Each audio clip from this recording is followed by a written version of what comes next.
All right. This Honorable County Commission meeting is now open pursuant to adjournment with the Honorable Mayor Richard Venable presiding. Thanks, Sheriff. Appreciate it. Welcome to everyone this morning. Good crowd. Conduct the county's business. But ask Commissioner Crawford if you'll lead us in the invocation. Bow with me, please. Holy God, how grateful we are and thankful for this another day you've permitted us to come together. May all that we say or do here today be for our fellow mankind. That the decisions we make will be for the betterment of our community and the cities that we serve. We just ask your guidance as we go forward. We lift up today also those victims of the hurricane that are suffering. And we pray your mercy and your care for them. All this we pray in your Son's mighty name. Amen. Amen. Thank you, Larry. Colonel Williams? Yes, sir. If you would call the scholars. Forward. Art.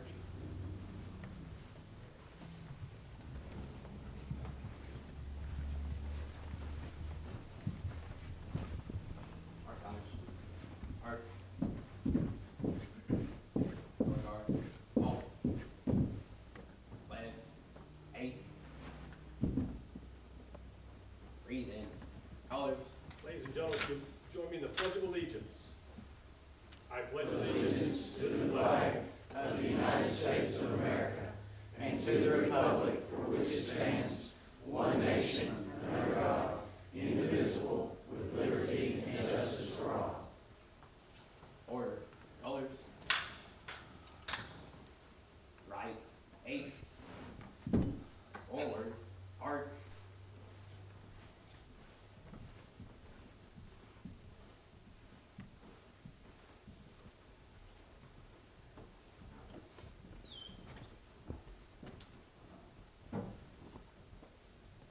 Thank you, Mr. Mayor. Colonel Williams, South High School ROTC, we appreciate you being here.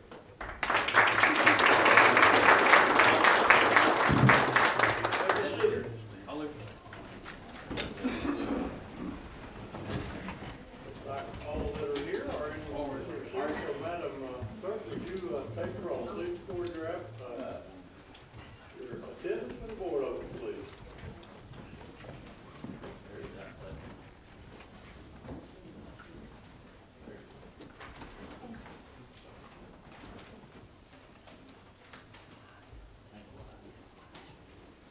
Everyone recorded your presence.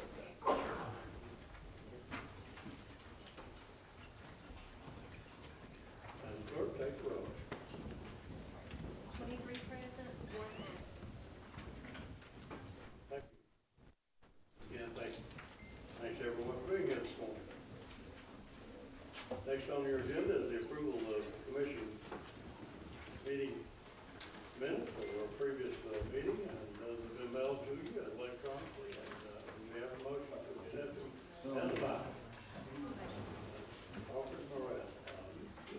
Move. All those in favor signify by saying aye. Aye. All those opposed, no. The minutes are approved as published. Next, I would like to request Ms. Heather Dewey to meet me at the well.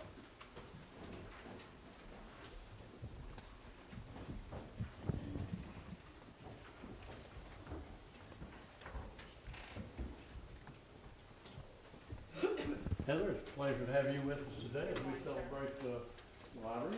And those of you who don't know, Heather is director of the Sullivan County Library. So if I may read a proclamation that we've issued in honor of that system, proclaiming the week of October 21st through 27th, 2018, as Friends of the Library Week in Sullivan County. Whereas Friends of the Tennessee Library and local Friends of Sullivan County Library groups are dedicated to support the library as institutions essential to democracy and lifelong learning. And whereas Friends of Sullivan County Libraries help their libraries integrate the library throughout thoroughly with the life and work of the community it serves. Whereas Friends groups promote the joy and benefit of literacy, learning, and economic well-being for Tennesseans of all ages by investing time and effort in raising supplementary funds to enhance library resources and programs. And whereas Friends groups also volunteer many hours of work to help the libraries provide services and materials to their patrons. And whereas the gifts of time and commitment by Friends of Libraries of Sullivan County set a positive example of civic engagement that benefits both volunteers and their community.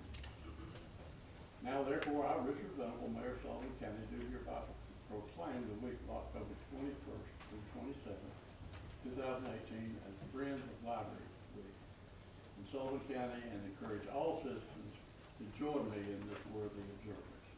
Heather, thank you for everything you do and Friends of the Library. Thank you. Thank you.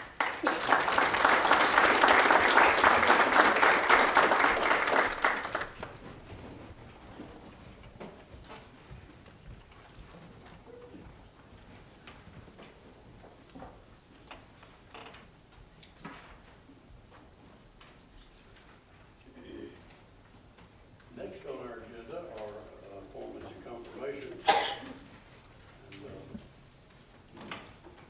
as is normal, the commission is asked to ratify the appointments and nominations of the county mayor. So we have a nomination for the Sullivan County Regional Planning Commission, appointing board members. Whereas the Sullivan County Regional Planning Commission does hereby certify the Sullivan County Board of Commissioners pursuant to TCA 13-4-1 is duly adopted by Sullivan County, Tennessee. That a vacancy will occur upon said Regional Planning Commission by virtue of the expiration of the term of office.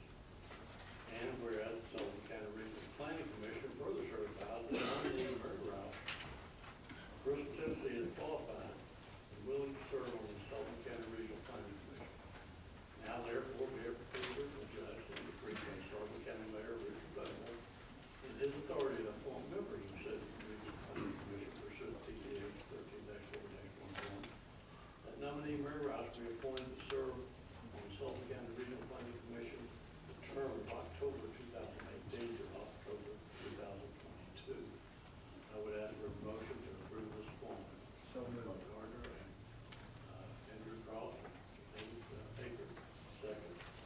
All those in favor, signify by saying aye. Aye. All those opposed, no. Congratulations, Ms. Ralph. We're pleased that she's willing to give her time to Sullivan County. I'm sure she'll be a great member for you. The Sullivan County Board of Zoning Appeals also has a vacancy. Whereas the Sullivan County Board of Zoning Appeals does hereby certify to the Sullivan County Board of Commissioners as duly adopted by Sullivan County, Tennessee, that a vacancy has occurred on the Board of Zoning Appeals by virtue of the expiration of the term.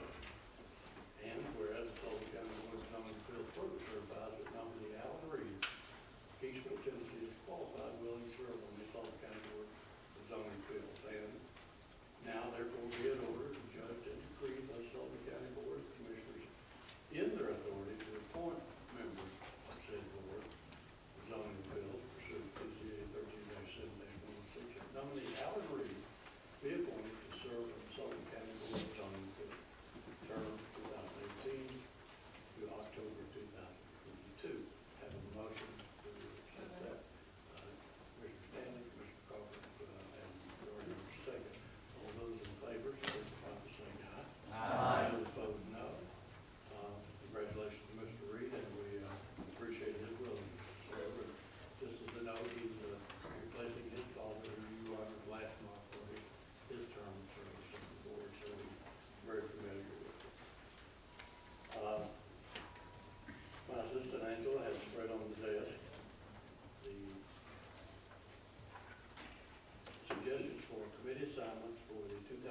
dictated by TCA code that I know of.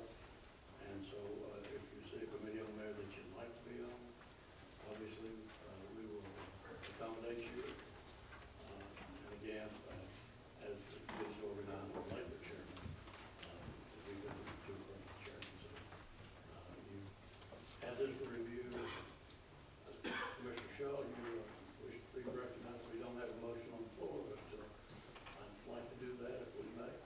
Do we have a motion to adopt the committees as suggested? Commissioner Vance, Commissioner Hudson seconds. Now, Commissioner Shaw, you're recognized. Mr. Chair, I'd prefer to be on the Budget Committee, and I so indicated in the sheet that I provided you. And my quick perusal of the members that are listed here, that in terms of continuous uninterrupted service, I am senior to 5 of them, and I believe therefore my wish should be granted to be moved from the Administrative Committee to the Budget. Thank you, Mr. Shell. As you know, and as County Attorney Street has explained, the Budget Committee is a sole appointment of the chairman, of the mayor, rather, not the chairman.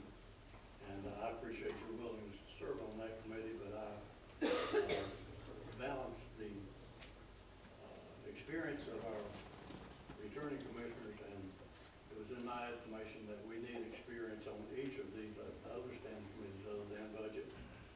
And that's the reason, although I don't need one, that's the reason I did assign some returning members to executive and administrative. Everybody wants, and we had one other member that requested budget that wasn't appointed. And let me say that we're going to be here hopefully together for 4 years if we're all fortunate. And it would be my intention that all members would serve on all standing committees during that 4-year term. As you know, we do have 15 new members. That doesn't mean that you don't bring a wealth of experience, but it's not experience in the administration of the Sullivan County government. So you'll note that as mayor, I appointed mostly veteran members, and this appointment will be for 1 year. So, Mr. Shaw, I certainly appreciate and respect your request, and certainly, if we approve this suggested, we will address that next office. I respectfully decline to change what's on the members' list. Any further discussion? Right. I respectively point out that I believe this is arbitrary, and I think that therefore my fellow commissioners ought to vote to alter it. I would not disagree that it's your opinion that it's arbitrary. Any further discussion? Seeing none, we're ready to vote. Madam Clerk, you don't believe we have this on the board, so Madam Clerk, would you, any other discussions? Madam Clerk, would you take the vote? And I will tell you the motion is to adopt the suggestions that you have in front of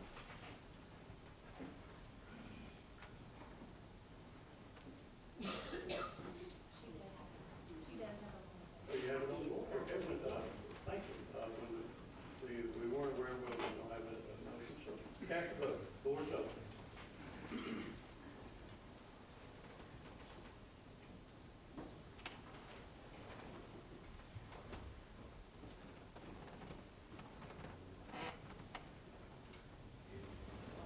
Has everyone voted? Has everyone voted? Anyone wish to change their vote? Madam Clerk, take the vote. 22 yes, 1 no. Having received necessary majority, the motion is approved as stated in the record.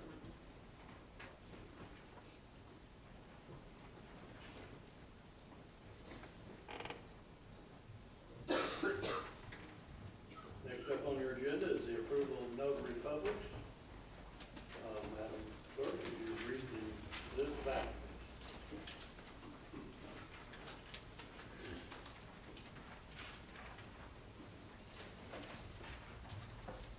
John Patrick Albright, Paige Carolyn Blevins, Deborah D. Boggs, Brian K. Bowling, Taylor Blake Bostic, Stephen Wayne Brummett, Elizabeth Denise Bethel, Julie R. Cantor, Daniel Joseph Kinswell, Melinda Hall Castle, Becky S. Darnell, Amanda Blevins Deer, Mildred Ann Fletcher, Lisa Ann Grubb,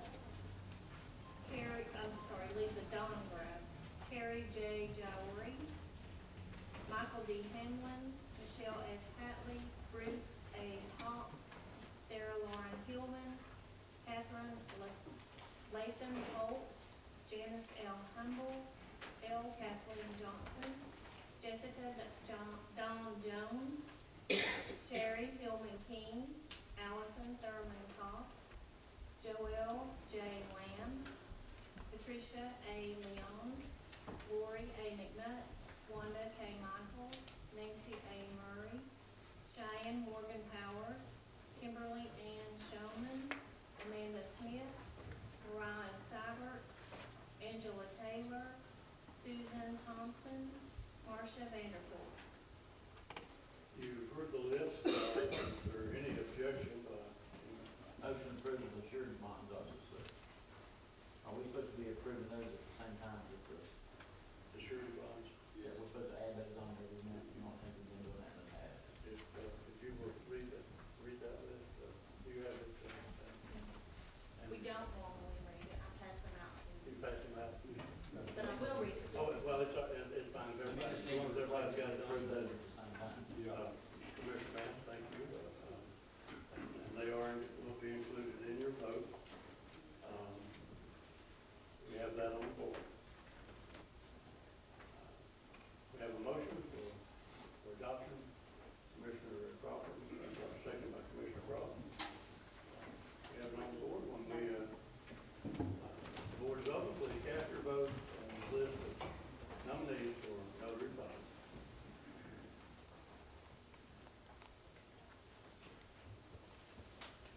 Has everyone voted? Anyone wish to change a vote? Have clerk take a vote. 23 yes, 1 absent. Having received necessary majority, the notary publics are approved as presented to the commission. Next up on our agenda is zoning. But before we do that, I'd like to take one privilege here. I believe lots of our members know that our county attorney, you noticed he's absent today, and talked with his wife last night, and then Dan had a heart attack yesterday, Saturday evening, and went to the hospital and went home, had some treatment, went home, and then suffered a blockage in his heart. I talked to him last night, and in great spirits. He underwent a procedure that many of us have, and thank goodness for modern medicine. A lot of us are here that wouldn't be here otherwise. I'm not sure Dan feels that way this morning, and just to repeat something he told me, he said, Doctor said, you're a lucky guy. You have 2 large arteries that just took over for circulation that the one that was blocked. So he did have a stent. He's hoping to either go home late today or tomorrow. So you all keep him in your prayers. And as I say, he's in very good spirits, and happy to hear from him last night. That was just a lot. Join the club now. You and I we may have a group x-ray test, all of us that are carrying around some hardware. Now, I've got to give the Chairman Pro Tem good morning. Today, at 12:45, we will be cutting the ribbon on the new Creekside Behavioral Health Facility in Kingsport. It's been under construction for several months. And they actually changed the time of the ribbon cutting in hopes that the county commission members could attend. If we're not finished our business, I will probably turn over the chair to Pro Tem Gardner and attend that, because I am slated to speak. I hope we're through, and I hope you all can go, because this has been a much needed facility in our community, and we need to go down and celebrate with them. restore other growth to provide mental health services and addiction services to our community. So, fair warning, I'll probably leave sometime between 12 to 15 and 12 o'clock, 12:15. So, if you all will forgive me and stay and conduct your business, if we haven't got it, maybe we'll be through. Okay, next up on the agenda is zoning, item number 1. I'm sorry, I just public comment, didn't I? I didn't do that on purpose.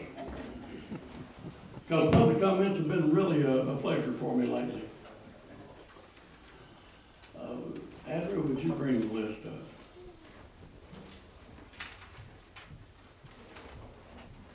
I apologize, it was in italics on my schedule and I read over.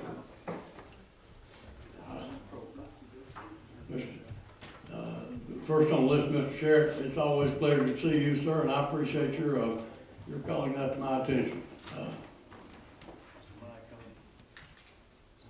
If you'll give us your name and, even though you've been here, give us your name and address, Mr. Sheriff. Okay. Good morning. I'm Jerry Sherrick, 1104 Buckaloo Drive, Colonial Heights, 3741 Hemlock Park, Colonial Heights. And I'm here this morning to, one thing, to welcome the new commissioner to the meeting here. Thank you. And make them aware of a few things. I'm here to represent the Sullivan County Animal Control Facility, which is known as Bridge Home Shelter. Here in the not very distant past, there have been 3 times at the county facility, and the county does have the responsibility for animal control. There have been 3 times here recently that the county facility has been shut down due to some kind of epidemic. And from my understanding, it's shut down right now due to parvo. And what is the alternative for county animal control from the county facility, which is supported by myself and other taxpayers and you all, is the Bridge Home right down the road here on Highway 75. And they get no county consideration whatsoever. Granted, they're not a county facility. They got, it's all on volunteers.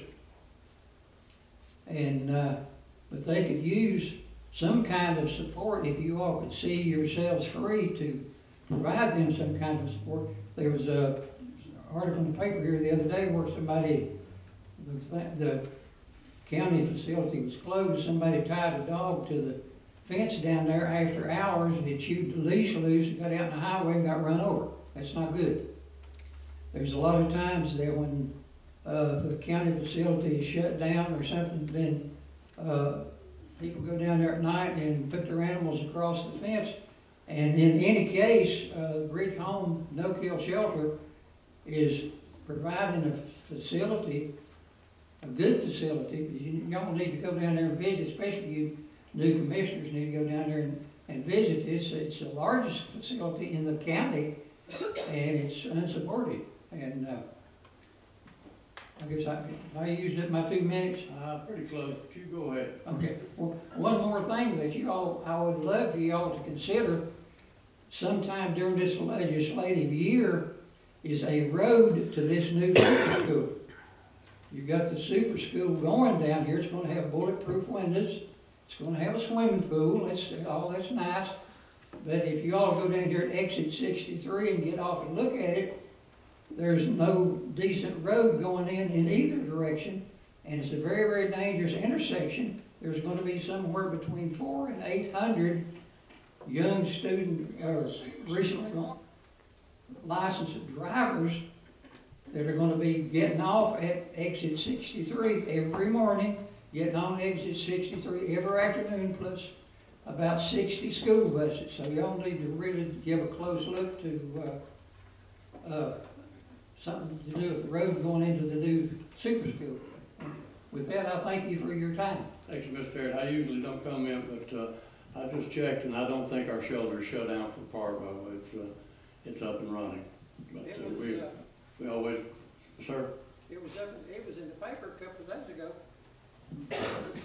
Well, I won't say anything about fake news, but I believe it's open today. Thank you. Ms. Cindy Holmes Drury, next on our list.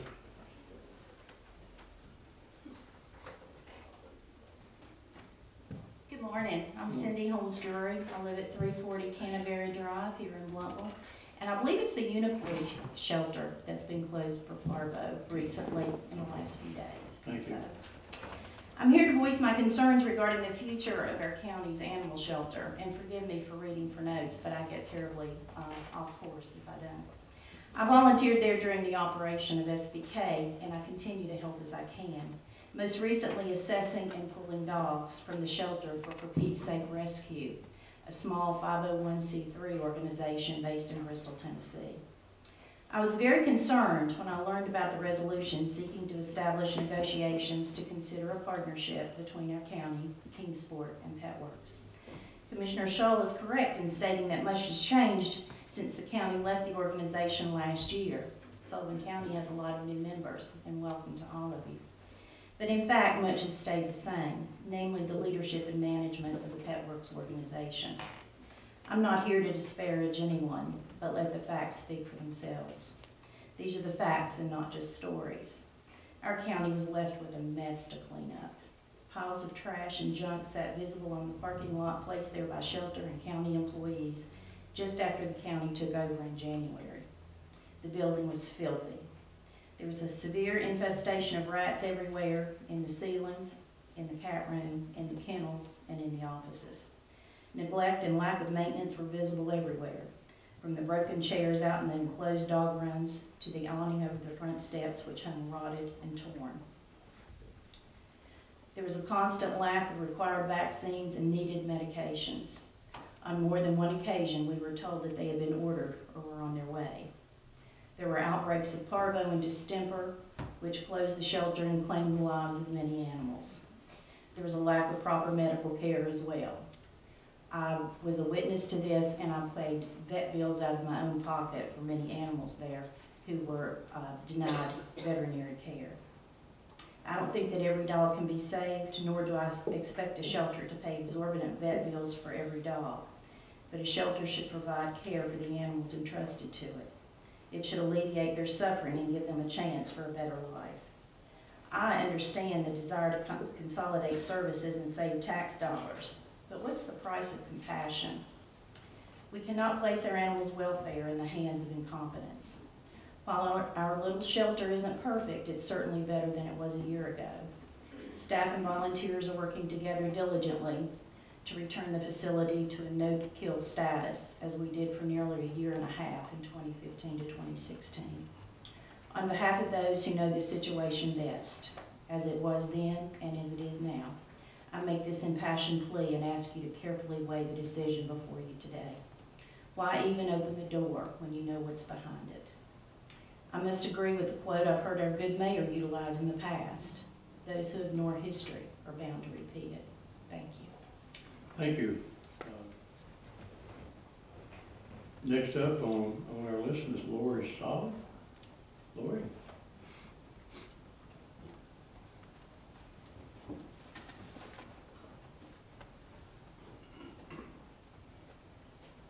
Good morning.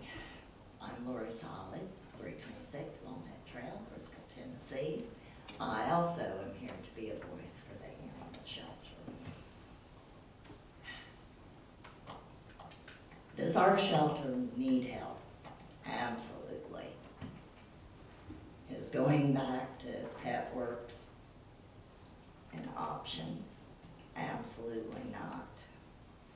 They had 6 years to prove that they could do something. They did absolutely nothing. The building that we inherited in January, as Cindy told you, was horrendous. No maintenance was done, absolutely nothing. When Sullivan County gave SBK $360,000 a year. and not even basic maintenance could be done.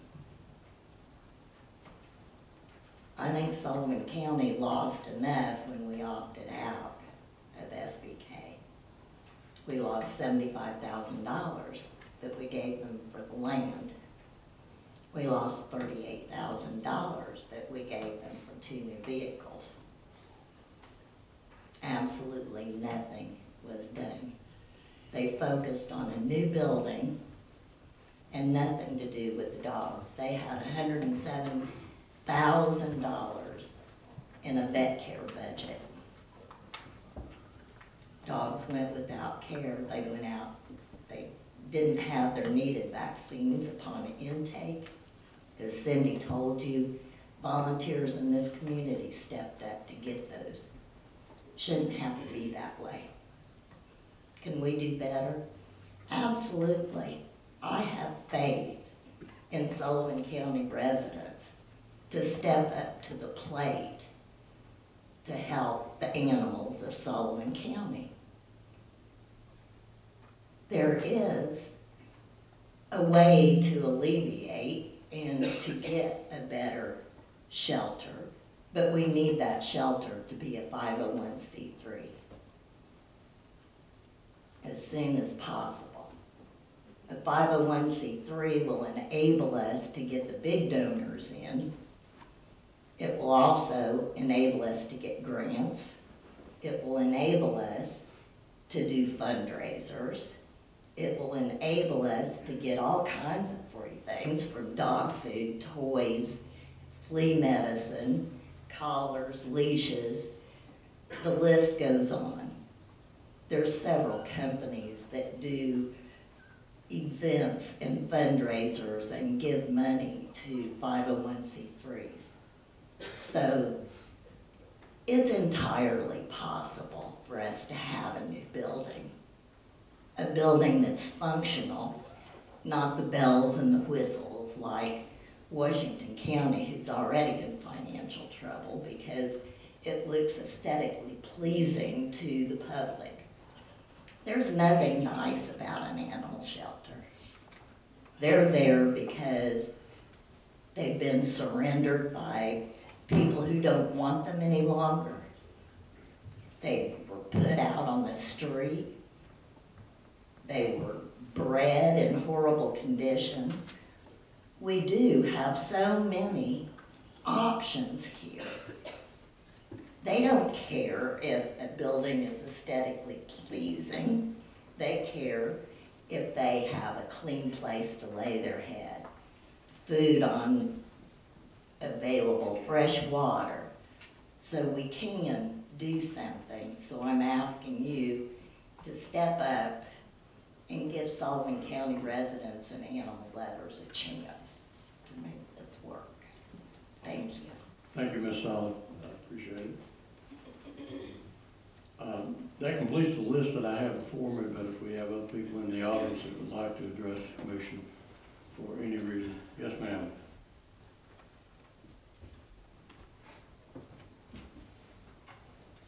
If you'll give us your name and address for the record. Liza Conway, 836 State Street. I'd just like to clarify one point that was made in the work session. It is not just Kingsport city residents that pay both city and county taxes towards the animal shelter. I emailed the city manager of Bristol, Tennessee, and Bristol, Tennessee residents pay $57 an animal. They have, Bristol, Tennessee City has upped the budget from $36,000 a year to $38,000 a year. So Bristol, Tennessee City residents do pay both city and county taxes that go towards the animal shelter. Thank you very much. Okay, thank you.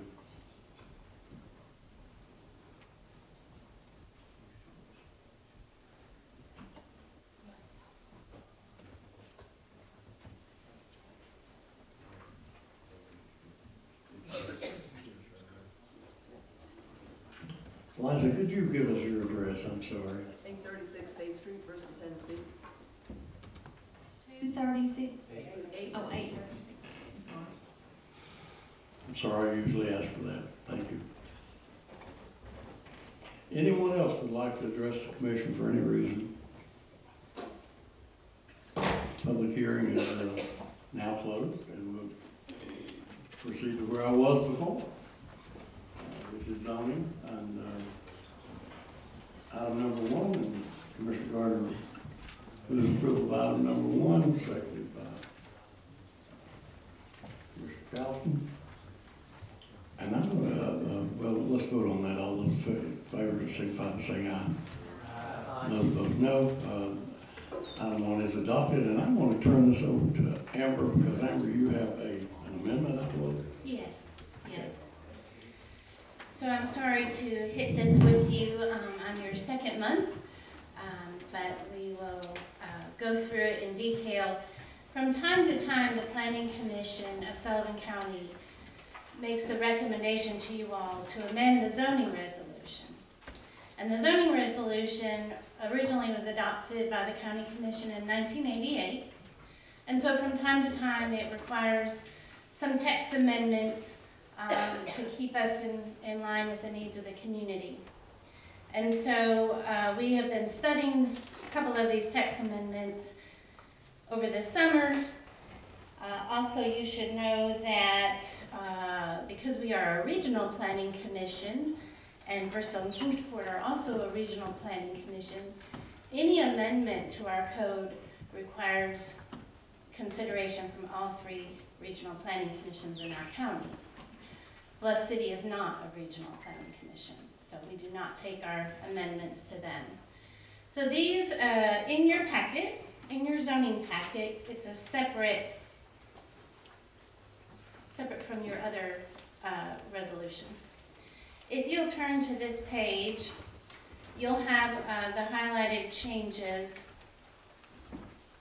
that we'll go through.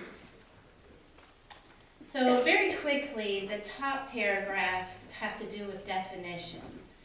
And when we amended the zoning resolution, we did an overhaul in 2003, and some of these measurement definitions were not clarified.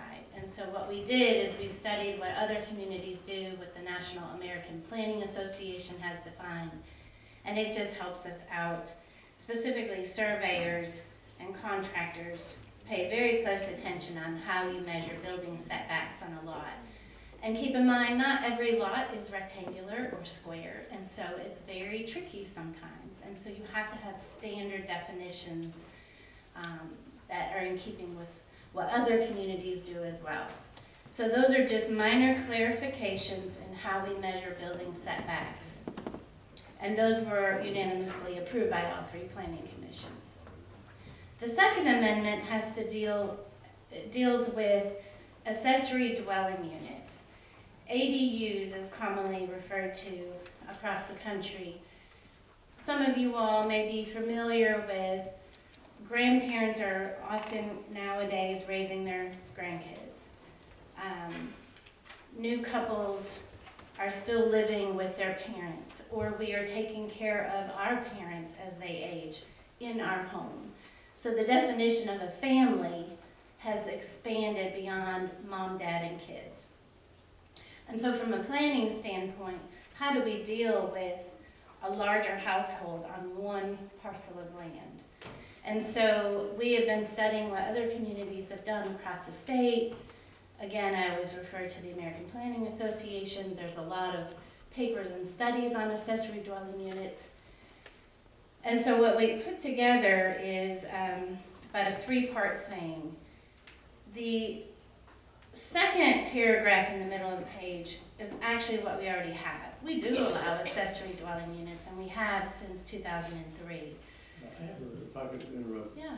Commissioner Shull has a question. Do you want to Oh, get I'm sorry, I get to it can't now? see you. I'm sorry. You want to get to it now, Patty, or you want to wait? Let her go through. Then Okay, this will be Okay. on your. I just. Okay, I'm didn't want sorry, to I did interrupt. not see No, you. it's fine, no problem. Okay. Go ahead. So we currently have in our appendices a definition and standards for accessory dwelling units, but they are basically just added on to your primary dwelling. They're not a secondary structure. And so we wanted to accommodate, with some protections and parameters involved, to accommodate accessory dwelling units. We're seeing a growing number of folks converting their garages to apartments above, and currently they're illegal. So we know this is a situation. How can we handle garages garage apartments and still maintain setbacks, still maintain environmental concerns, because you have to understand in the county, most folks are on septic systems, not public sewer. Public sewer in the county is rare. We probably only issue a building permit on sewer a couple times a year. And they would be on the fringe of the cities. So you cannot add more bedrooms to an existing septic system without the state's approval. So it can be some, there's a lot of things for us to consider. And so the Planning Commission studied this at length, and this is what we've come up with. Again, all of this whole page was unanimously approved by all three planning commissions, and after some tweaking. So I trust that you have read through it, but primarily we are adding some parameters to allow detached accessory dwelling units, such as garage apartments or guest houses, and then still maintaining attached dwelling units, such as a wing on that you would add to take care of your aging parents or something like that. And so, as you can read, this is not going to be across the board.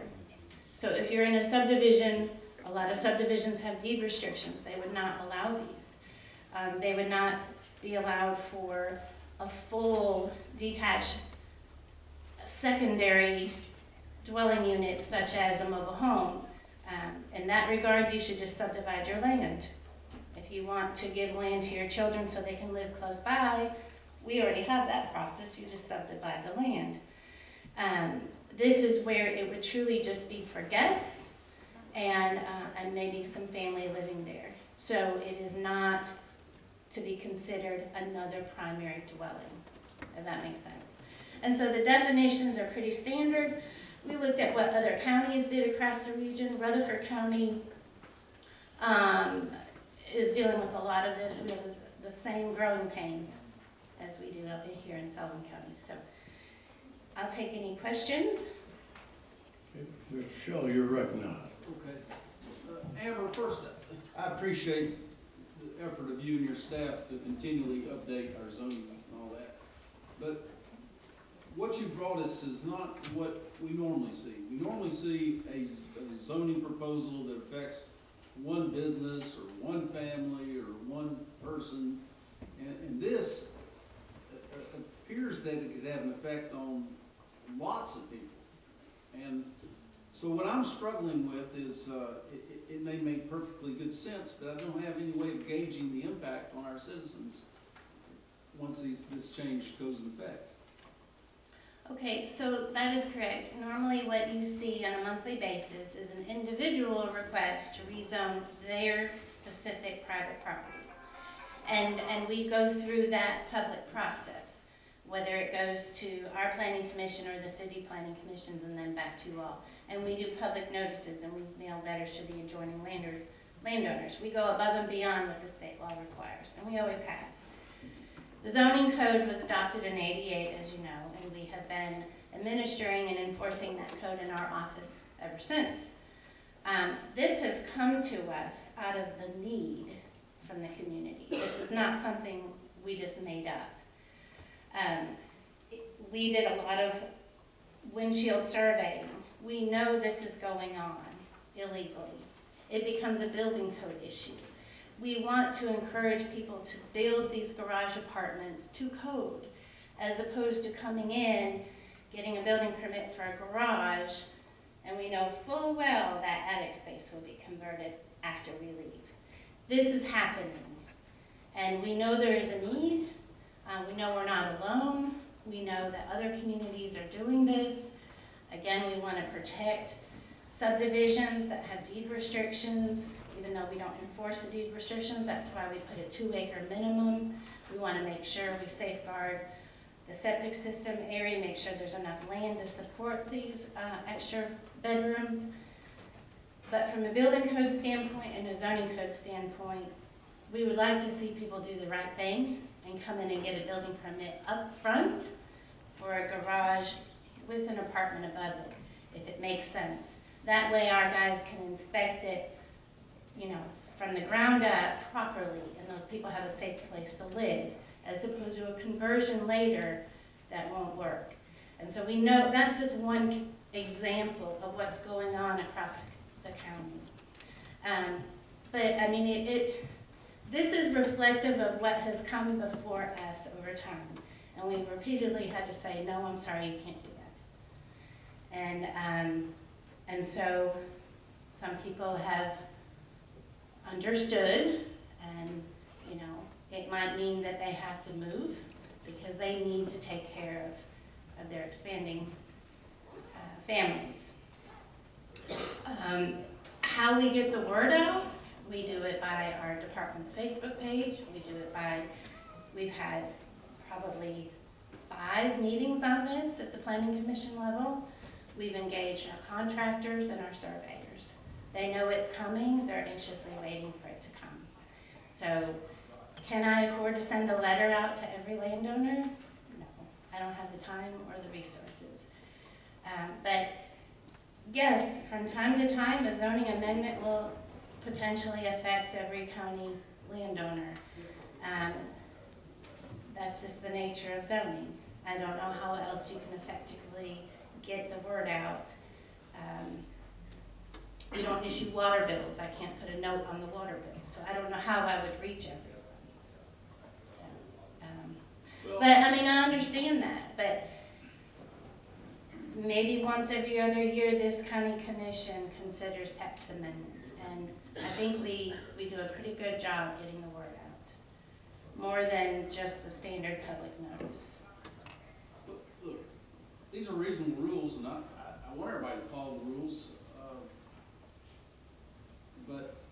And if we started the county all over again from scratch, I mean, it'd be reasonable to have this in place. But I'm just wondering if we're going to have several constituents come up here and say, well, I've been doing this way for 15 years and nobody said anything. I mean, that's kind of concern I anticipate. Well, you know, people break the speed limit all day long, and there's, you know, until they get caught. I can't, the problem with zoning is for someone to say they didn't know the county had zoning, after 30 years, that rationale is getting a little old. You know, we're in the newspaper, we're on social media, we do all that we can to get the word out.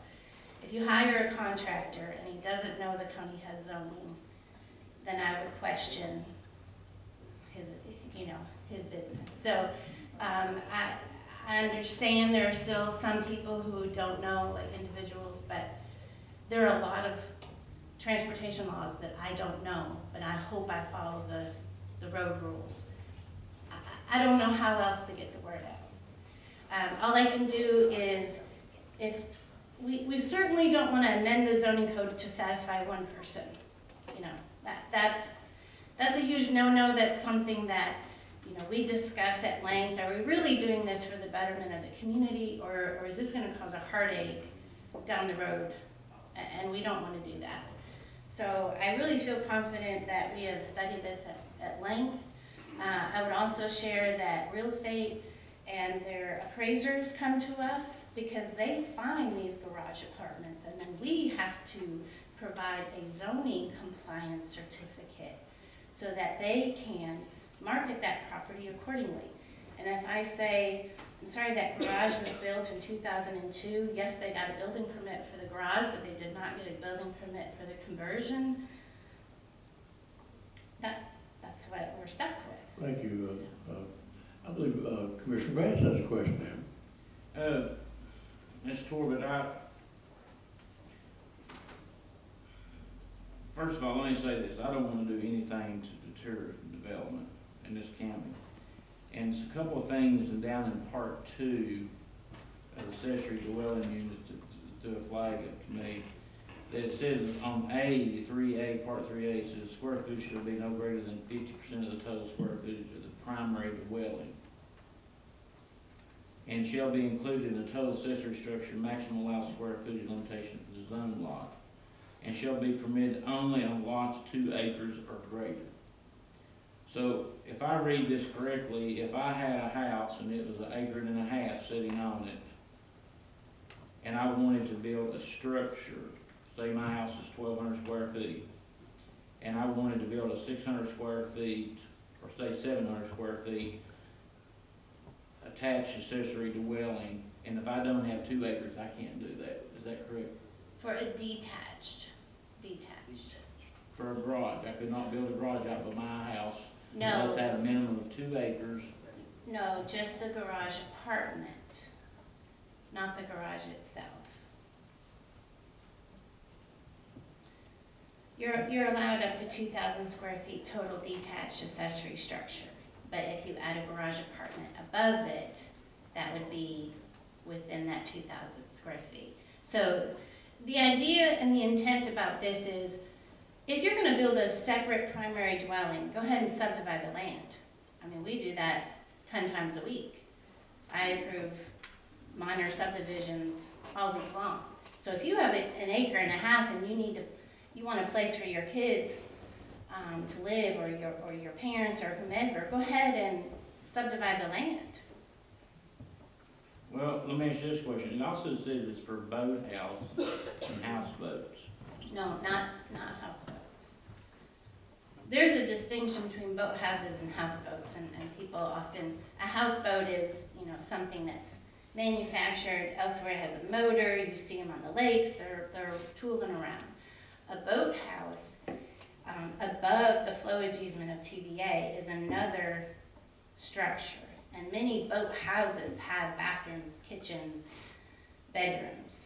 And so they are above. We have a few of them on Boone Lake. They're above TVA flowage easement on dry land, therefore they're under our jurisdiction to issue a permit for them. Most of them have been there forever, they're grandfathered in. But they are a separate dwelling. So we want to now make them in conformance. And then they'll have the primary house, closer to the road. And so that's what that's about. Not a houseboat. Mr. King, you're recognized. Thank you. Back to the boathouse. I know it's got to be a dwelling, but does it also have to have a place to store a boat in it? Is that part of the boathouse definition? Yes, some of them, they'll winch them up. So it's not the boathouses that are on the TVA flowage easement in the high water mark. These are boathouses that are on dry land and you winch up your boats. Permanent built. Permanently built. Septic system and all that. Well, and we it's hope. got a dwelling and then a place to store your boat. Correct. There's very few of them. But I didn't make this up. This is coming to us from other counties in the state that have lakes, TVA lakes. Mr. Stanley, you're recognized. Thank you, Chairman. Ms. Torbett, will the existing structures, like if someone has a garage apartment right now, are you gonna grandfather those people in, or will they be inspectors that goes out and? We're not looking for trouble. We have so much work to do. The way grandfathering works is that's just a local common term for legal but non-conforming. If something is legal but non-conforming, it means it had to be legal at the time it was made. So we can't issue a zoning compliance certificate and say something is legal but non-conforming if it wasn't legal to begin with. But are we going to be searching for these and making people rip them out? I hope not, unless it comes to an issue. Well, But can we We amend won't. this? We won't. no, we just don't have those resources. But we would like going forward for people to know that they can come in and apply, and that way the inspectors can be certified and make sure it was built to code. Could you add that amendment to? I mean, that's just standard process. I can't put in writing that I will never go out and find something that, because if the community forces the issue, we have to enforce our zoning code. But are we looking for violations? That's not reasonable. Thank you. Commissioner Cross, you're I right. just have a point of clarification is all. I just want to know, the square footage shall be no greater than 50% of the total square footage of the primary dwelling unit. Is that the entire, let's say if it's a garage and guest house attached, is that the entire structure or just a livable structure? It's the dwelling unit. Okay, thank you very much. Thank you, Mr. Cross. Any further questions, right? Thank you. I think you've done a good job of explaining this. And as Amber said, grandfathering gets into going all the way back in history and saying, was it legal when it was built? Now, That's a tough job. it's nearly an impossible job. So, any other questions? Seeing none, and I think we're going to handle this separately. We've asked to waive the rule for the immediate introduction and adoption of this zoning code. It comes to you in a positive manner. We don't need a motion, so we're ready to vote. We don't have it. Do you have it on the board? We don't have it on the board, so we will call the roll. Madam Clerk, would you call the roll on the motion to adopt the text amendment as explained?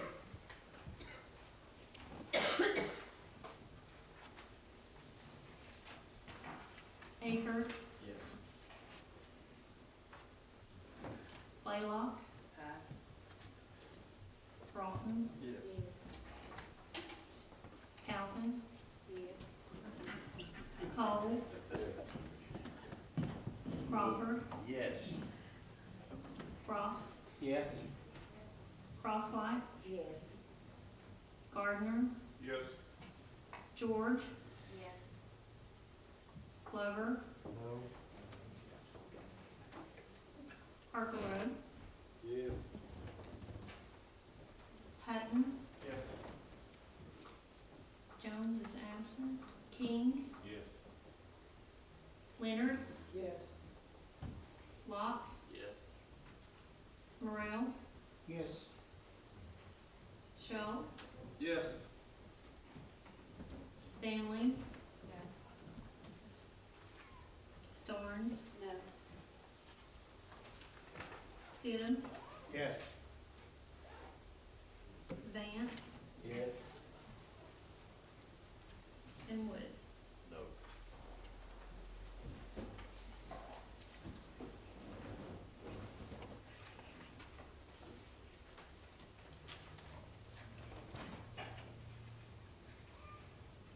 Twenty yes, 3 no, 1 absent. Having received the necessary majority, the amendment is adopted as proposed. Thank you, Ms. Thorpe. Thank you. Appreciate it. Now we'll go back into regular session, and next up is the consent agenda. The blue copy that you have, and after the work session, there was a motion to put item number 4 on consent. That item number 4 passed, and Mr. Shelley had a question, and I interpreted that as objection, and we straightened that out later. He came to my office. Item 6. And Commissioner Shelley corrected the record, and item number 6 is on consent agenda today. But as is normal, if any commissioner wants to bump any item off the consent agenda, we can do so at this time. Seeing no objection, we're ready to vote on the consent agenda. We have a motion to adopt. Cole and Crawford, second. We have that on the board. Must receive a unanimous vote to be adopted.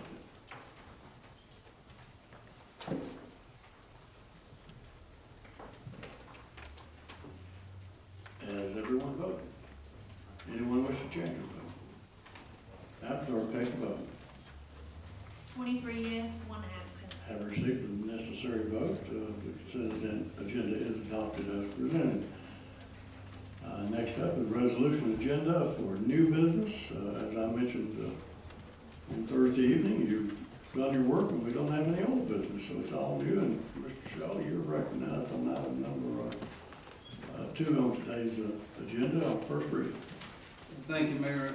I'd like to go to Creekside too, so I'm gonna read fast, but I do want this in the record, and I gave a copy to Angela to provide to each of my colleagues. In the United States, our state government organizations are generally modeled after the national government structure, with 3 branches having distinct powers and serving as a check and balance on the other branch. The distinguishing characteristic of Tennessee County government is the fragmentation of the executive branch into several separate departments headed by a popularly elected constitutional officer. While this unique division of executive power prevents any one department from accruing excessive power, it also inhibits cooperation and unified action within the executive branch. Essentially, each constitutional officer is a free agent, reporting only to the people who elected him. For example, each department prepares an annual budget request without any consideration of the needs of other departments.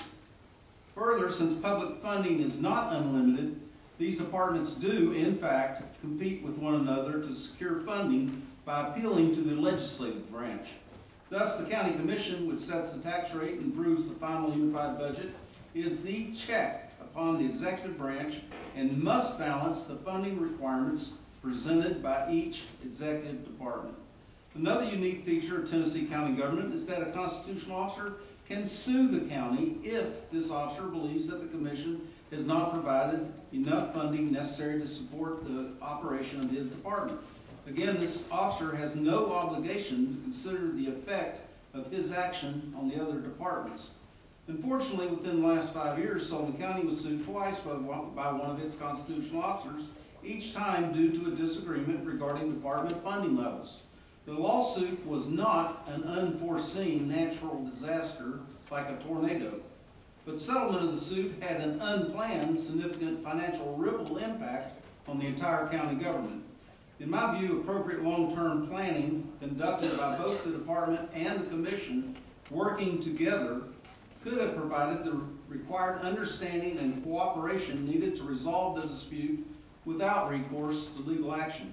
As illustrated above, the Sullivan County Commission rarely engages in serious long-term planning, defined herein as greater than 1 year into the future, that integrates various department plans into a coherent master plan for the county. This fact raises the question, who should engage in long-term county planning? The short answer is all of us, the commission and the various departments. But an effective county plan is one that integrates the needs of all departments and considers potential effects on the county government as a whole. The entire county commission can rightfully be viewed as a 24-person committee. However, the larger the group, the more difficult it is to gather and synthesize relevant information, work through issues, achieve focus and mutual understanding, set priorities, gain consensus, and develop sound recommendations. Accomplishing these tasks might be accomplished through the 3 major standing committees. However, our history indicates that these committees tend to focus on the immediate task at hand. Examples given: pending resolutions, next FY budget considerations, etc., and act without regard to any long-term implications. Therefore, I strongly recommend the formation of a long-term planning committee as described in the resolution before you. This is the best vehicle to perform the tasks described above in an effective, timely manner. Of course, this committee would report routinely to the whole commission on its findings and recommendations. Failure by the county commission to plan, especially in the long-term allocation of funding, is a derogation of duty. However, productive planning for the future will give the commission the ability to anticipate future requirements, act proactively, and end the current reactive mode where every new issue is a surprise. In text, Colonel Shull, first reading. Thank you, Mr. Shull. Any questions? And that statement will be read into the record. Thank you. And available. Any further questions? Seeing none, first reading. Commissioner Banks. I'd just like to ask Mr. Shull, before this comes back in front of us next month, is for him to lobby the elected officials and the department heads and get their input and bring in if they support this or not. That's a request. mean, You're recognized. look, sure that could be done, and that would probably work in my favor if a bunch of them held their hand up and said yes. But our county government in Tennessee is fairly unique. When I use the term free agent, I didn't mean that in a flippant way, and I'm certainly not trying to cast aspersions on the department chief's fidelity to duty.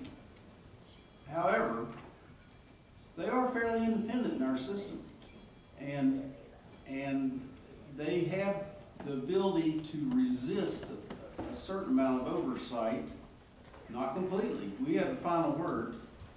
So, whether they're for it or not, I don't want to say would be irrelevant, but it shouldn't be the deciding factor. Mr. Vance, you saw that. Well, the reason I make this as an issue is we've had the largest turnover that I can remember of new office holders. Highway, sheriff, register of deeds, well, not register of deeds, but trustee, clerk, circuit court clerk. And I think out of all fairness to them, that them just being in office for a couple of months and trying to get a hold of what things have been done in the past and ways to improve the way things are done, that we should bring them involved in this in any discussion we have. I think it would be best to hear from them after they've had an opportunity to look at what they're going to currently need, what their long-term plans are. I really even question myself, do I have the knowledge of what the sheriff's going to need 5 years from now, or what the trustee's office is going to need in 5 years?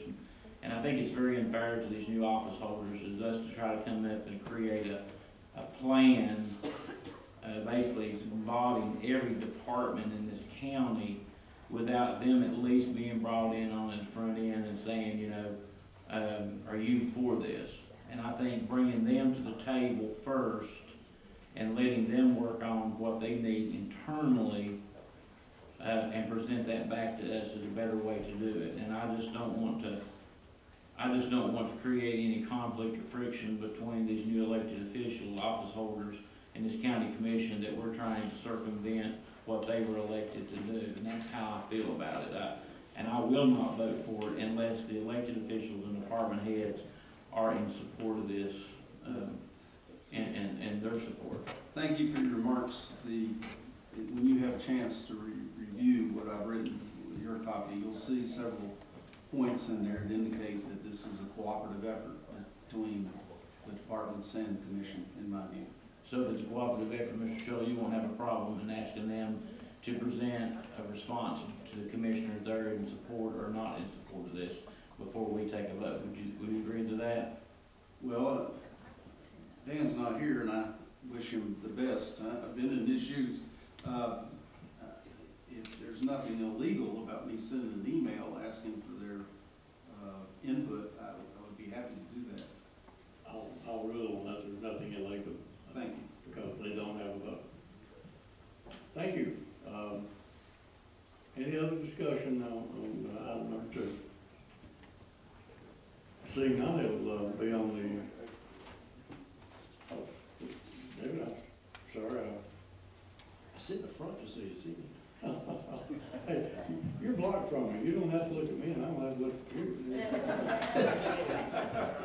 No, you're recognized, David. Sorry. Thank you. Whether this resolution passes or fails today, I think that the process and the mind thinking has to be there for long-term planning. As a co-sponsor of it, my thoughts and ideas on it was to have a working relationship with all the constitutional office holders, because we're all in this together. It's not to micromanage what they do. The email we got from Scott Murray over the weekend on the first quarter update, I thought it was a wonderful start. I thought that was fabulous. And I know he was here earlier, but I think he was. That's to me, the long-term planning is about to embolden each constitutional officer holder to give them the freedom to say, hey, we need to look forward and not backwards. I think we've done enough looking backwards. and part of that, even as one of our candidates for governor of the state of Tennessee mentions in his new ad, there needs to be a 20-year plan for the state of Tennessee. So even, we don't need to let the confines of government obstruct our thinking, because we're all smart people and that's why we got voted. And so let our thinking be over here and let's figure out how to make it work for the county government. And I think it can only be a positive. And maybe it'll be come from the admin, budget, or executive committee, you know. But again, just because we've always done it one way doesn't mean we can't do it another way. And I'll, when to bring this up, but like the budget committee, you know, if you stack it with people who's always been here, I think that's where the frustration lies in the public, because, you know, they haven't seen what they needed to get done out of that. And so we need to have some good out-of-the-box thinking. We need to plan for the future. And it's just like that text amendment a minute ago. That's for future growth and trying to figure out what's going to happen in the future. So yeah, I don't see it as a committee to micromanage each department. I see it as a committee to say, hey, we're trying to support you in what you need going forward, and we want to figure that out for the next 5 and 10 years. Thank you. Back to her. Kind word, Patrick, I will reserve a point of personal privilege on the comment about stacking budget. We'll handle that later. Item number 3, Mr. Shaw, you're recognized. Okay. Again, I appreciate the efforts of the many volunteers to help care for our animals that have been left in dire circumstance. I had the privilege of attending the City of Kingsport's annual State of the City address. They gave us this nice little pamphlet, and I noted that PetWorks is one of the things featured in here. Great picture of the dog and the young lady. And again, all I'm asking my fellow commissioners to do is let's go talk to them. I think, though, that there's a fine line between disagreement and defamation. Now, the PetWorks, I have in front of me here the board members. These are outstanding citizens who are charged with oversight at PetWorks. Dr. Gary Andes, Dr. Mary Lee Davis, Tom Perrin, and others, John Campbell, Jeff Fleming is on the advisory board, as well as I am, and the article in the paper didn't stress that I am a non-voting member. I'm there to provide advice and, you know, information if so requested. And Jeff Fleming, at the State of the City address, expressed the desire that the commission and county, representing the county, rejoin PetWorks, work with PetWorks. So I'm putting this on first reading. On first reading, Mr. Broughton, you're recognized. Yes, sir. When Mr. Shaw asked me to co-sponsor this, I told him then that I would because I felt like we needed the discussion. I still feel that way. I feel like we need the discussion. That saying, that doesn't mean I support going to PetWorks or not. I feel like there's 15 of us on here that have never been on here before, and there's probably a lot of history, a lot of different things we need to look at. Since this come up, I've found some information out of my own that you all will be finding out pretty soon, I'm sure, that Sullivan County is already in the process of developing a 501(c)(3) to be tax exempt, to have their own animal shelter. So there's some things going on in the background, and when we look into this, we may all come to the conclusion the best thing to do is to do something different. Yeah, I don't know. But I do think it's important to discuss whether you're for it or against it. Ignoring it's the worst thing we can do. We have to do what's best for the animals. The animals' concern should be our primary concern. You know, there's no need to have animals suffer. There's no need to have an abundance of animal population out of control. You know, maybe it's spade and neutering laws we need to take a closer look at. But we need to be proactive, as we were discussing in the long-range planning. This should be part of it. You know, we've seen too many reactive decisions turn out bad. And most recently, the biggest one was probably what caused the turnover in this commission. We've got to quit being reactive, and we've got to start being proactive. Item number 3 is read into the record on first reading. Final word, Mr. Shaw. Just want to save money. Thank you. Next up, item number 5, Commissioner Hunter Locke, you're recognized on item number 5 on today's agenda on first reading. This is to compensate Tim Flanagan, the video guy, for commission meetings. Now therefore be it resolved, Board of County Commission of Sullivan County, Tennessee, Assembly's regular session hereby approves compensating Tim Flanagan, known as the video guy, for broadcasting by Facebook each session at the Board of County Commissioners meeting, compensation up to $150 per county commission meeting. I've talked to some fellow county commissioners, and we're wanting to amend this and make it to annual 1-year renewal. And then I'd like to waiver the rules and take a vote. Our rules allow you to amend your own resolution. We have Commissioner Morrell would like to speak on this on first reading. Excuse me.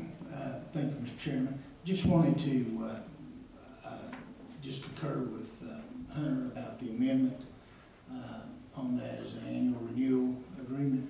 And we don't need that in writing, I don't think, if the sponsor accepts it. Right. And everything. Okay. Thank you. Thanks, sir.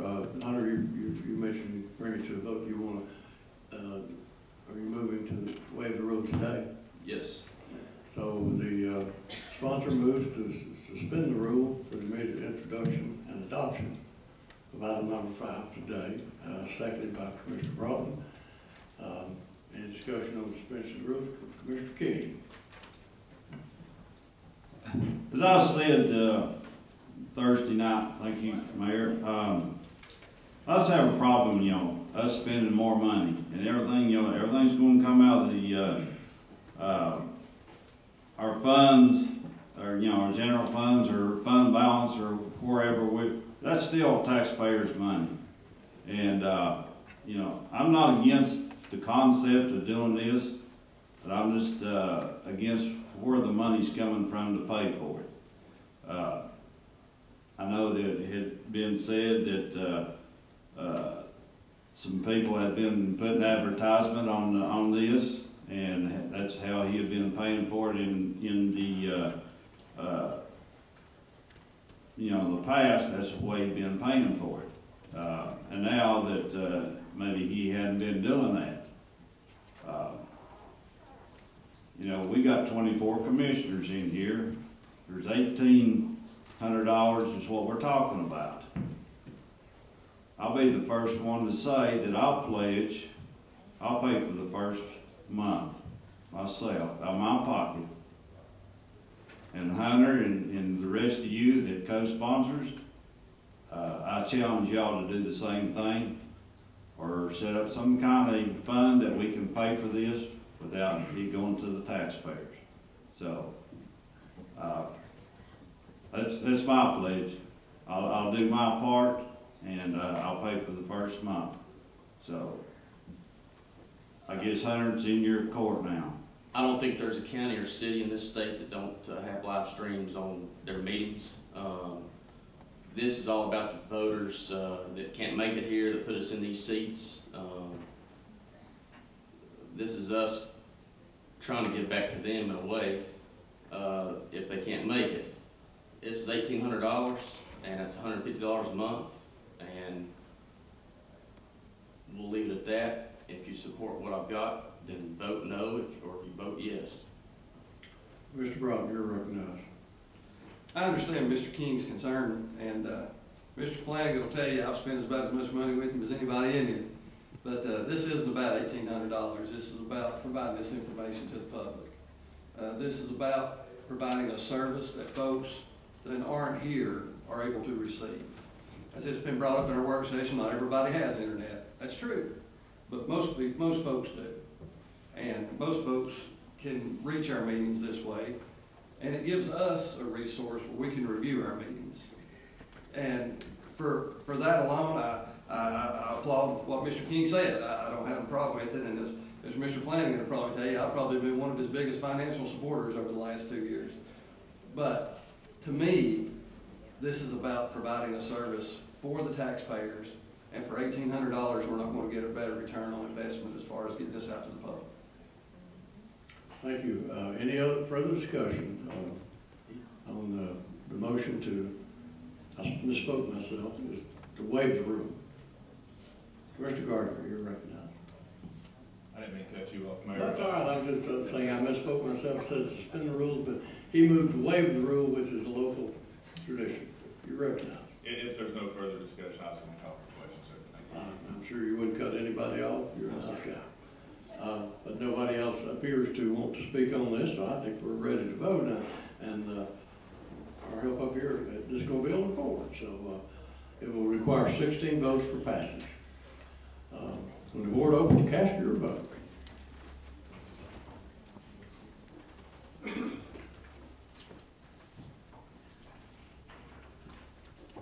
Has everyone voted?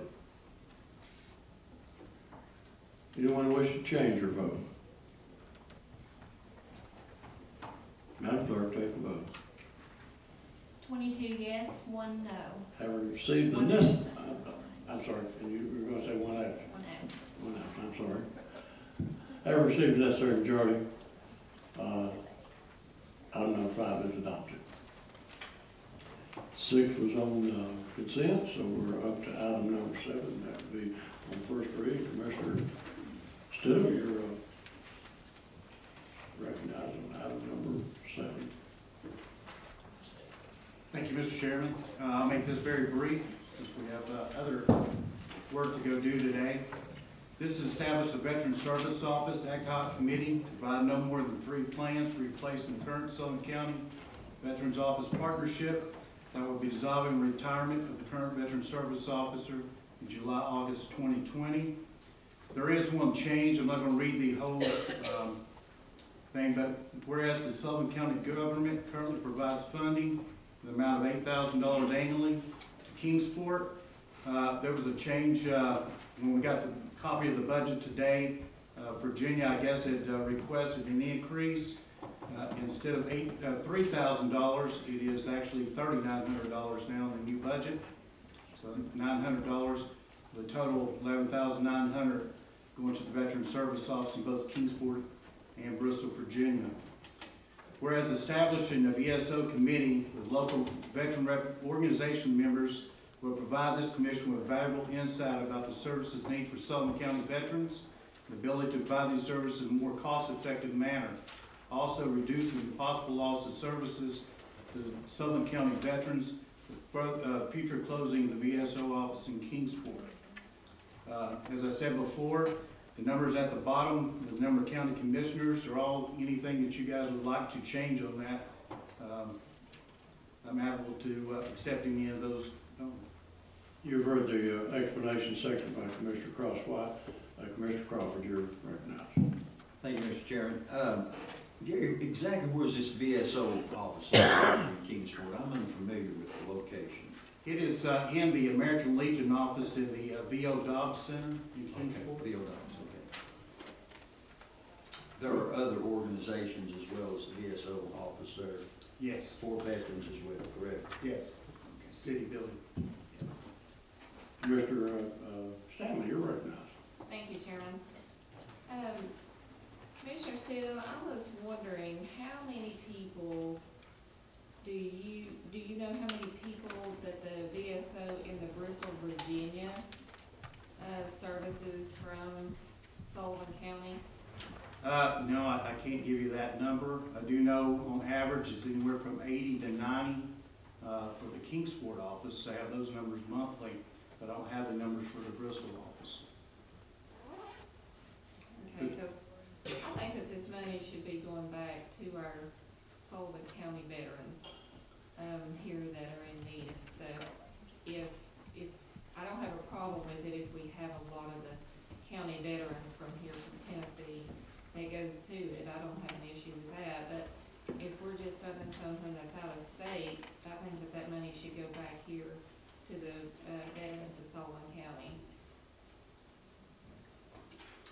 Thank you, Commissioner. Commissioner King, you're recognized. Thank you. I've got a question. I'll say in Carter County, Washington County, Greene County, where do they get their funding for this office and this officer? All the, we are the only county that does not 100% fund the Veteran Service Office. Currently, the Veteran Service Office, the $8,000 that goes to Kingsport is just goes into the pool, helps pay for paper, printing, internet. We pay, the American Legion itself pays the Social Security tax, or the rest of her $16,000 a year salary, and provides the space and utilities in the building and pays the rent. So it's coming 100% from the counties?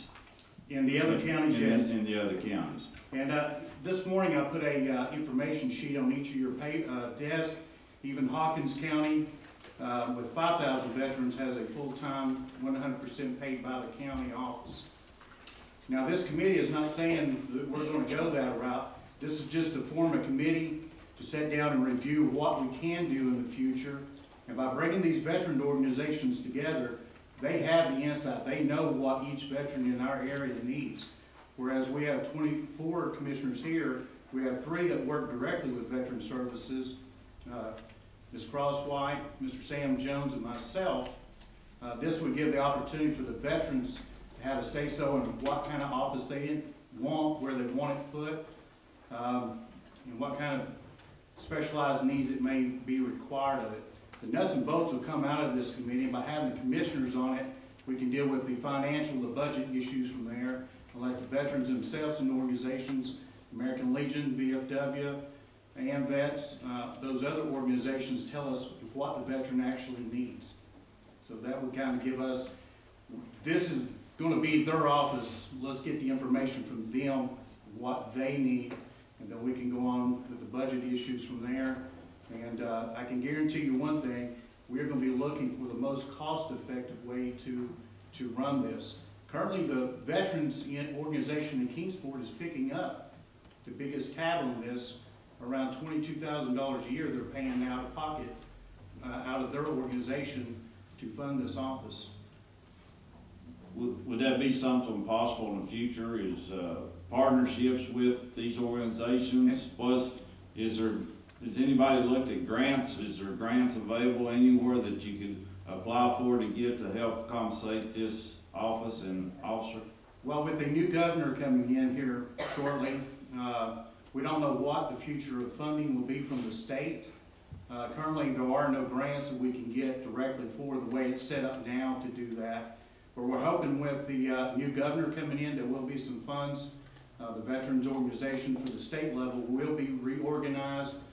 Ms. Minnie Bear will be leaving office in January, so we'll have a brand new administrator coming in.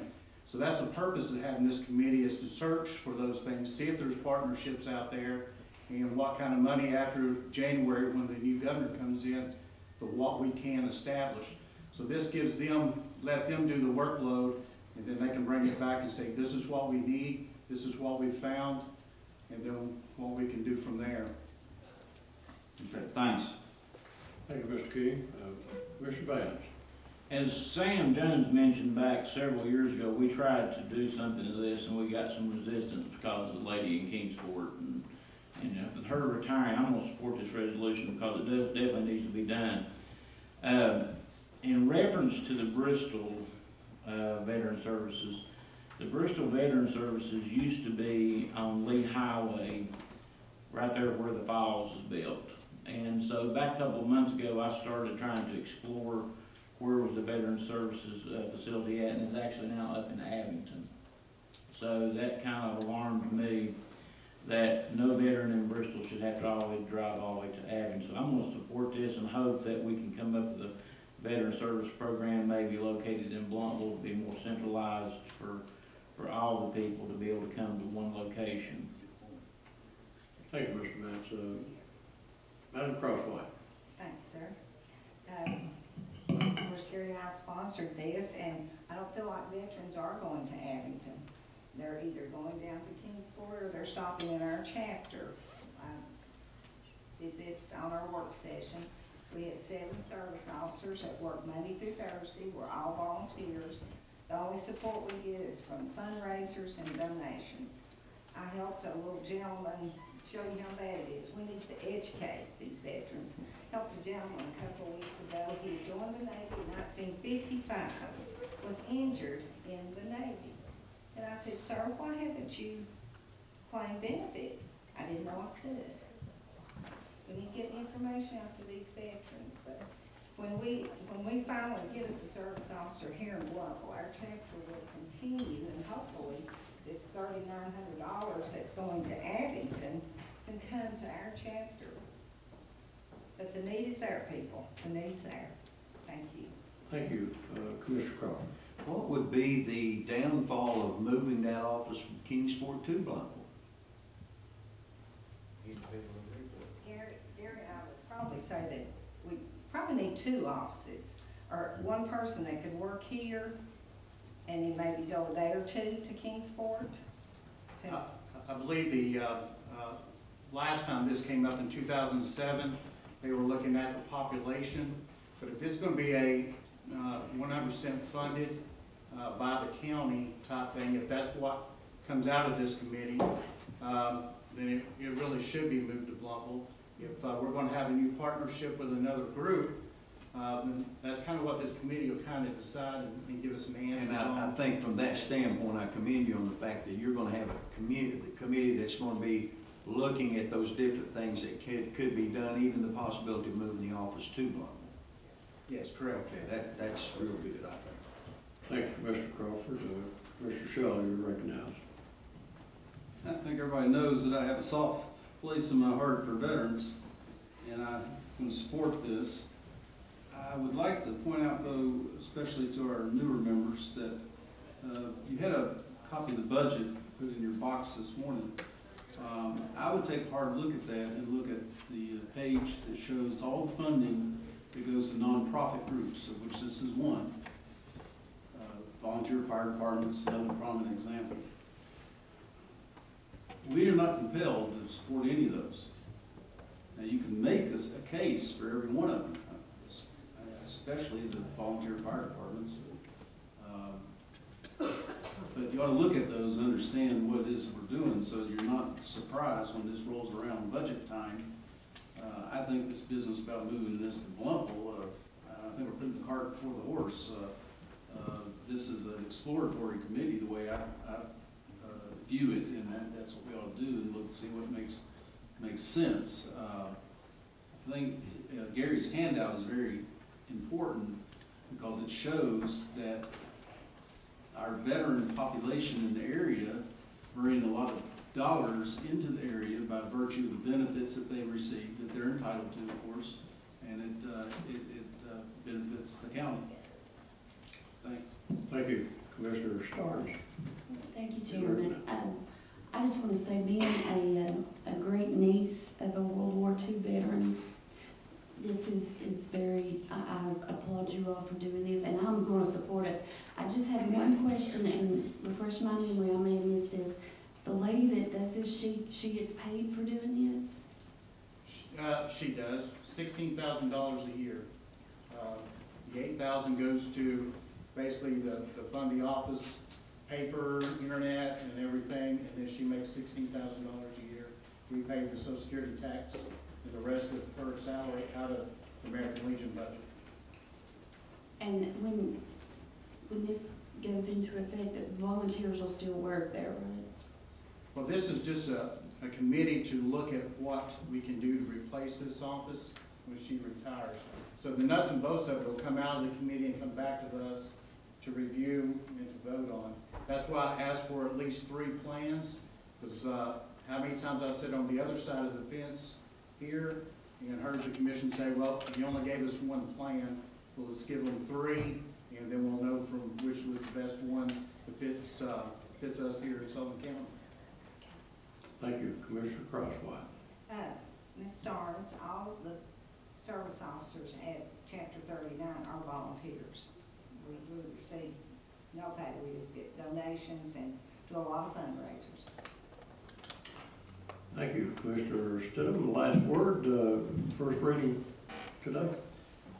Well, Mr. Chairman, I'd like to go ahead and ask for a waiver of rules and go ahead and bring it to the floor for a vote, as it seems that most of my fellow commissioners are in support of this. Okay, Commissioner Stidham moves to waive the rules for immediate introduction and adoption of item number 7. Seconded by Commissioner Crosswhite.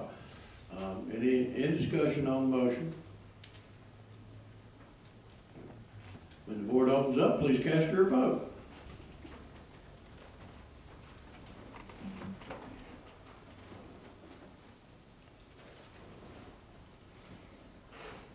Everyone voted.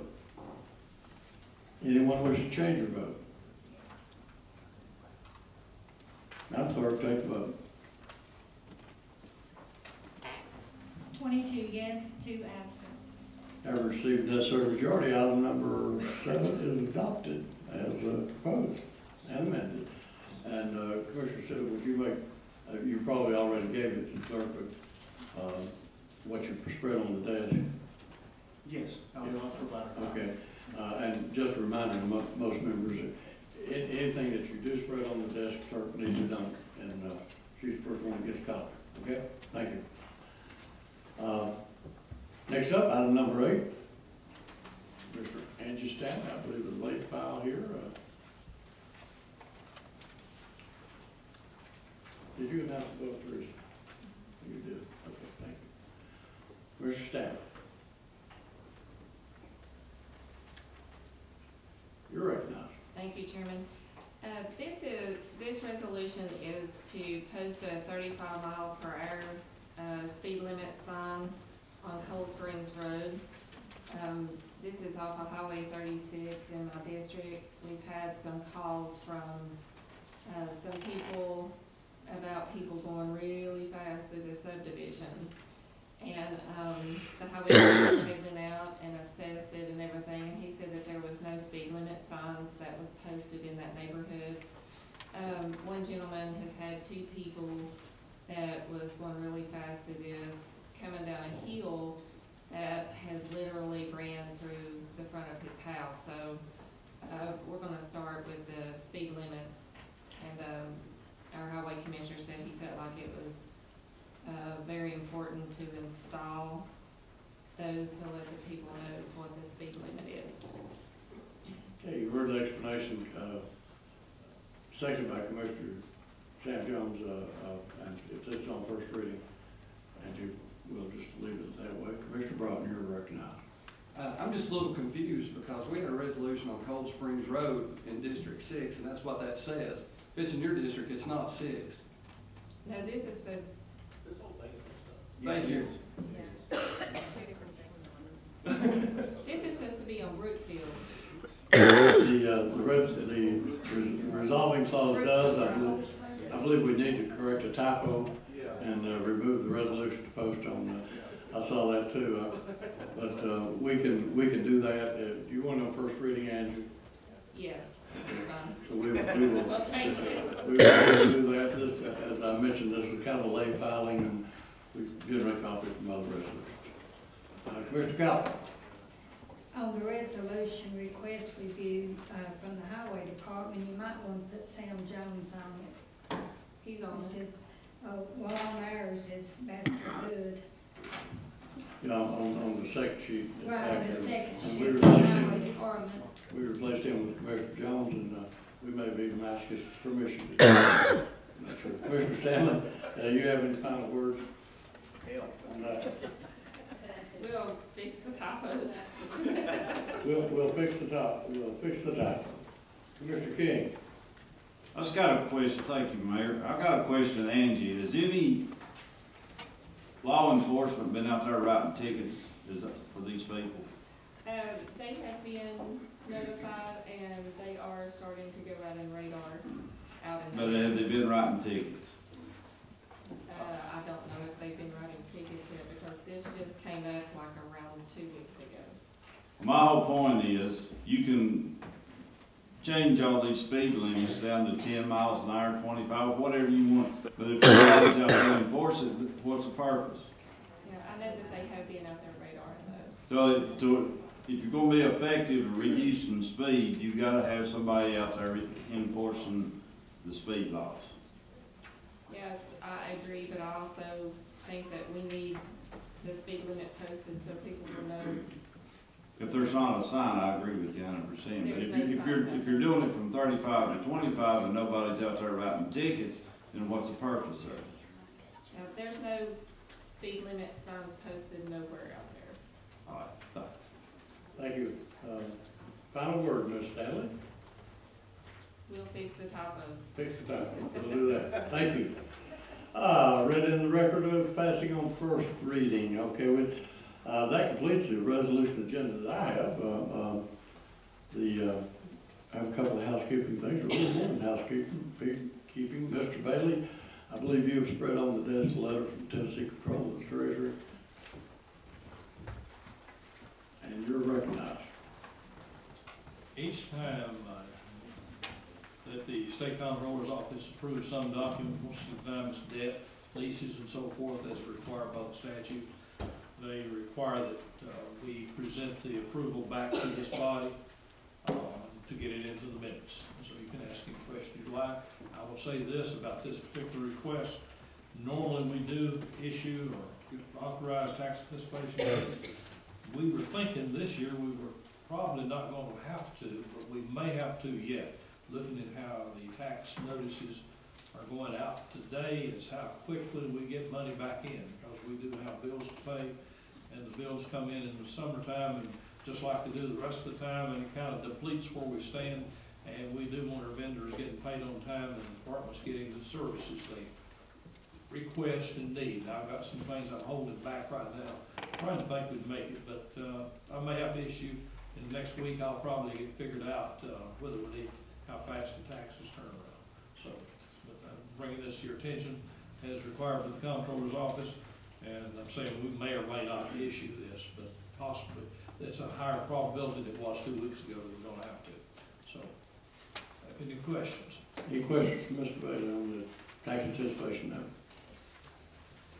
Seeing none, it is in the record.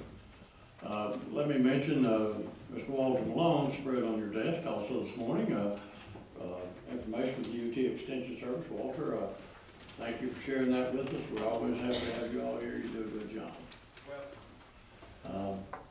Any member have anything else to bring before the commission before we adjourn? Chair will entertain a motion for adjournment. I'm sorry? She's still here. I look for her myself. She is not here, Commissioner. Commissioner Crawford.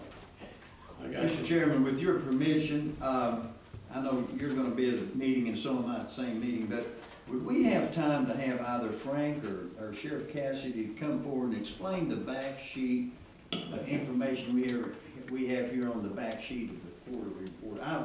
I've never understood what this accounts doing received report actually is, and with your permission and time availing itself, if you would permit that, fine. If not, we can do it at a later date. We'll recess right now. We've got a bit of time, and Frank is standing there. Okay. So let's. You have me at a disadvantage. I don't have that, Frank. You're recognized. Would you like to have a copy? Please. It's all right. It's fine. Go ahead. Okay, this is the report that I handed out earlier this morning. And on the back page, I think is your question. That's correct. Just the figures, or did you have a specific question? No, just give us a definition of each of those categories there, where that money's coming from, where is it going? And sure, okay, yes.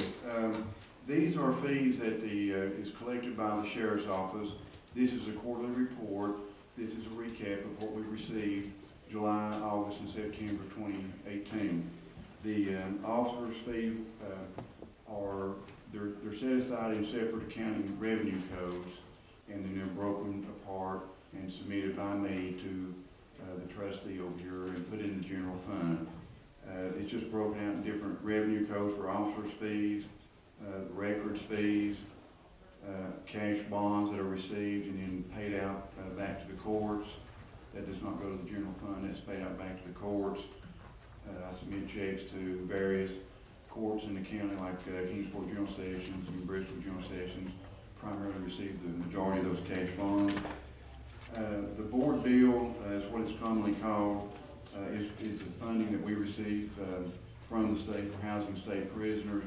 And where it's reading estimated money is due from the state, based on a quarterly basis, it runs about 5 to 6 weeks behind, so we'll receive like July's revenue probably the first part of September. So that gets reported in the quarterly report. Then you come along with, in this example, August and September, and it's received after September the 30th, which is the quarter end. And it is anticipated that the county will receive $268,000 there, and that's for 2 months for housing state prisoners, and that's at $37 a day. Information for what the county receives, and that too goes in the general fund. And there's a separate revenue account code in the budget. I don't have it off the top of my head, but there's a separate revenue account code in the budget for that. And in the bottom part there, the board bill for work release is simply the funding that we receive from the inmates that are on work release, and I think that it's at a rate of about $15 a day. So I'm glad you asked. This report's always handed out on a quarterly basis, and I'm glad it's not really taken for granted. There's a lot of information on the front side as well. So now the money's received on cash bonds. Is that? Would you explain that a little more in detail? Sure. This is the funding that's received by our jail facility for cash bonds for inmates that are let out on cash bonds. And then they deposit the money, bring the information to me, and then I'll submit the amount of the cash bond to the respective court where the case is going to be heard. But this is monies that will go back to these individuals, to the court system. The cash bond that is placed back to the people that make that put up the cash bond. Yes. Yes. Okay. All right. Okay. Thank you. Good information. Yeah, well, thank you. I've never seen that or understood. Well, I'm glad you asked. Yes, because I submit this, and I don't know if people know or understand or about it, but I'm happy to see somebody ask questions about it. Well, fortunately, I've never had much to do with the jail, but thank God for that. Thank you for informing me. You're the lucky one, then. Yeah. Okay, looks like we got a couple other questions, Frank, and thank you, and I'm sure you furnished that to my office. Frank, just a quick question. Didn't mean to indicate. Mr. Vance. You said, is that $268,000, is that for 2 months or is that a quarter? That's roughly for 2 months. That's an estimated amount for, that'd be for like August and September, because July would already be posted, and this is the estimated amount that the county should receive for August and September, because it runs, like I said, once it's submitted, about 5 to 6 weeks by the time we get receipt for it. Because I normally we receive between $1 million and $1.5 million a year, average on the revenue off the jail. Well, yes, that's kind of what's been budgeted, so, but that's the estimated amount for August and September, yes. Thank you. Commissioner Akers, you're recognized. Thank you, Frank. I really don't have a question for you. I think this is just a great opportunity to talk about long-term planning. And I think it was Commissioner George, and I'm not, where we talked about the other night. If we don't do a long-term plan, and if we get our committees back up and going, but we also talked about at the work sessions, maybe having each department really talk about themselves and learn about this. And I think this is a great opportunity, prime example of great information in front of us, but explaining it to us and taking the time to do it and figuring out when is the appropriate time to do it. And I think this is a great start. Thank you. Happy to do it, yeah, thank you. Any further comments, Frank? We appreciate your being here. Yeah, thank you. And I agree with you. I'm happy we got some questions. Sure. Chairman, I move that we adjourn. May I? Yes, you're recognized, you're gonna stay recognized. Commissioner Gardner, we got a couple people chiming in. Mr. Gardner. Thank you, Mr. Mayor.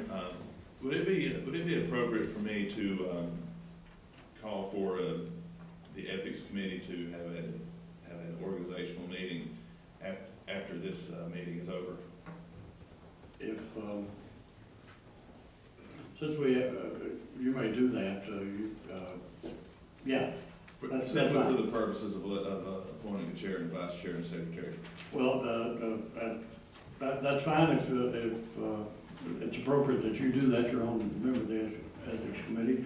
I think you probably have time to do it if you're going to go to the Creekside thing. So, all members, the Ethics Committee, if you'll meet in the back conference room.